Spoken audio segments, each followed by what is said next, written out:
Fala aí, moçada! Estamos aqui hoje para mais um vídeo do Na Cola da Prova e o tema de hoje são as guerras gregas na Antiguidade Clássica.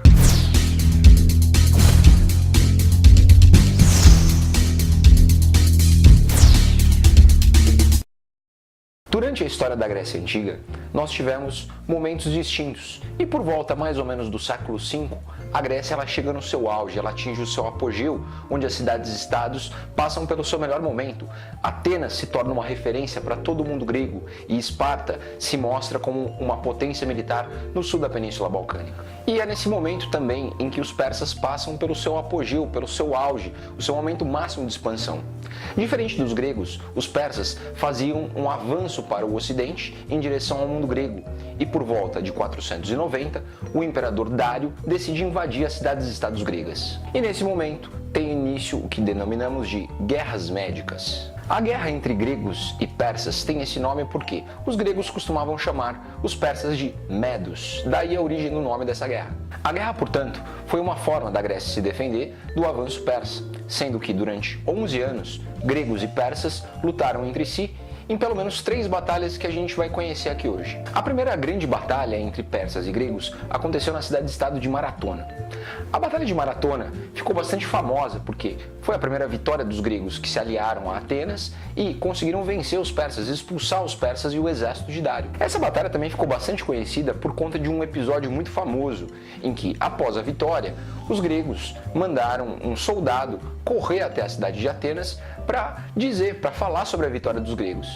E a distância percorrida entre Maratona e a cidade de Atenas, algo em torno de 40 quilômetros, esgotou o pobre do soldado que, após deixar a notícia da vitória, ele cai morto no chão. Por causa desse episódio heróico, dessa corrida heróica do soldado que morreu para levar a mensagem da vitória, hoje em dia, as corridas de longa distância são conhecidas como maratona.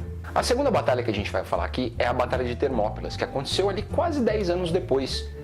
Ela não é tão importante do ponto de vista de resultado da guerra em si, mas ela é muito importante no sentido do significado para a história da guerra. Após a derrota na Batalha de Maratona, o filho do rei Dário decidiu fazer uma grande invasão sobre a Grécia. No entanto, os gregos não acreditaram que aquilo seria de fato uma invasão maciça. E a Grécia nunca foi um estado, ela foi um conjunto de vários estados. E apenas algumas cidades acreditavam que aquilo seria realmente uma ameaça. Xerxes, o rei da Pérsia, decidiu atacar a Grécia por uma região de difícil acesso chamada Termópilas. As cidades-estados gregas não estavam nesse momento preparadas para um grande ataque. Não sabiam muito bem como se organizar. Diante disso, o rei espartano, o rei Leônidas, decidiu levar seus 300 soldados e lutar com cerca de 6.000 homens de cidades vizinhas para tentar evitar a entrada do exército persa. Essa batalha é considerada uma batalha heróica por parte dos gregos, porque pouco mais de 6.000 gregos conseguiram segurar por vários dias a entrada de mais de 200.000 persas no território grego. O rei Leônidas ele lutou bravamente com seus 300 espartanos, mas foi massacrado pelas tropas de Xerxes, que entrou dentro da Grécia e foi destruindo cidade após cidade. Diante do estrago promovido pelo exército persa, os atenienses conseguiram finalmente convencer as cidades-estados que era necessário se juntar para se defender contra a ameaça estrangeira. E na cidade de Delos houve uma grande reunião, fundando a denominada Confederação ou Liga de Delos, uma aliança militar entre os gregos forte o suficiente para defender a península da invasão estrangeira. Finalmente, no ano de 479, as forças gregas na cidade-estado de Plateia conseguiram conter a invasão persa e expulsar os invasores em definitivo. Dessa forma, se encerram as guerras médicas. Porém, novos problemas começam a acontecer dentro das cidades-estados. A tal da Confederação de Delos, que nós falamos agora há pouco, liderada pelos atenienses, começou a ser utilizada para outros fins que não a defesa militar do território grego. Os atenienses passaram a utilizar essa aliança para os seus próprios fins, para os seus próprios interesses, impondo o que ficou conhecido como imperialismo ateniense. Atenas, usando a Confederação de Delos de maneira indevida, começou a irritar outra importante cidade-estado, Esparta. Esparta não concordava com a postura de Atenas, utilizando as cidades-estados ao seu favor, e dessa forma, Esparta decidiu sair da Confederação de Delos e formar a sua própria aliança. Assim, Esparta decide formar a sua própria aliança militar e econômica, a denominada Liga do Peloponeso. É assim que a Grécia se separa em duas forças. De um lado, a Liga de Delos, liderada por Atenas e suas cidades-estados aliadas, e do outro lado, a Liga do Peloponeso, liderada por Esparta e suas cidades aliadas. Com essa divisão entre os gregos, entre duas ligas, duas confederações, o conflito se tornou iminente. Várias disputas vão começar a acontecer e a consequência disso vai ser mais uma guerra, só que dessa vez entre os próprios gregos. Tem início aí por volta de 431 a.C. a Guerra do Peloponeso, a guerra entre a Liga de Delos e a Liga do Peloponeso. Essa guerra entre os gregos durou quase 30 anos, e independente das batalhas, dos conflitos que aconteceram nesse tempo todo, o mais importante da gente lembrar é que essa guerra foi terrível para a Grécia, porque a Grécia acabou se autodestruindo, acabou eliminando aquilo que ela tinha de melhor, os seus recursos naturais e os seus homens. No ano de 404 a.C., a guerra tem o seu fim. Ironicamente, a guerra termina de uma forma inesperada, no sentido em que os espartanos vencem e com a ajuda dos antigos inimigos persas. Olha que sacanagem. Depois da Guerra do Peloponeso, a Grécia nunca mais vai ser a mesma. Ela vai passar por uma série de outros conflitos entre outras cidades-estados, com a ascensão, por exemplo, de Tebas, que apareceu logo depois como uma potência militar e entrou em choque com Esparta. Isso fez com que várias pequenas guerras se seguissem, até que finalmente, passado alguns anos, os macedônios, um pequeno reino ao norte da Península Balcânica, invadisse a Grécia e terminasse com a autonomia das polis. Pessoal, nos últimos anos, esse tema vem aparecendo com uma certa frequência nos vestibulares. Vamos dar uma olhada nessa questão que caiu na FGV em 2017. O texto do professor Norberto diz assim: a partir do século V a.C., a guerra tornou-se endêmica no Mediterrâneo.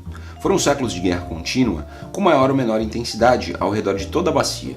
O trabalho acumulado nos séculos anteriores tornara possível um adensamento dos contatos, um compartilhamento de informações e estruturas sociais, uma organização dos territórios rurais que propiciava a extensão de redes de poder. Foram os pontos centrais dessas redes de poder que animaram o conflito nos séculos seguintes. Pessoal, como diz o texto do professor Norberto, as guerras no século V, elas começaram a acontecer de maneira constante. Como nós vimos, Guerra do Peloponeso e guerras médicas foram exemplos do que ele acabou de falar. Sobre esse século de guerras contínuas, é correto afirmar que, item A, as guerras púnicas entre Atenas e Cartago. Pessoal, como a gente falou aqui, as guerras aconteceram entre gregos e gregos e entre persas e gregos. E são guerras médicas e Guerra do Peloponeso. Não tem nada de guerra de Cartago. As guerras macedônicas foram um longo conflito entre o reino da Macedônia em aliança com persas e o Império Romano, que venceu com muitas dificuldades porque ainda estava em guerra com outros povos. Como nós vimos aqui, as guerras do século V são aquelas guerras entre persas e gregos e gregos e gregos. Os macedônios vão aparecer depois. Item C. As guerras médicas entre os persas e gregos resultaram na vitória dos últimos e, em meio a esses confrontos, permitiram que Atenas liderasse a Liga de Delos, aliança de cidades-estados gregas, com o intuito de combater a presença de persas no Mediterrâneo.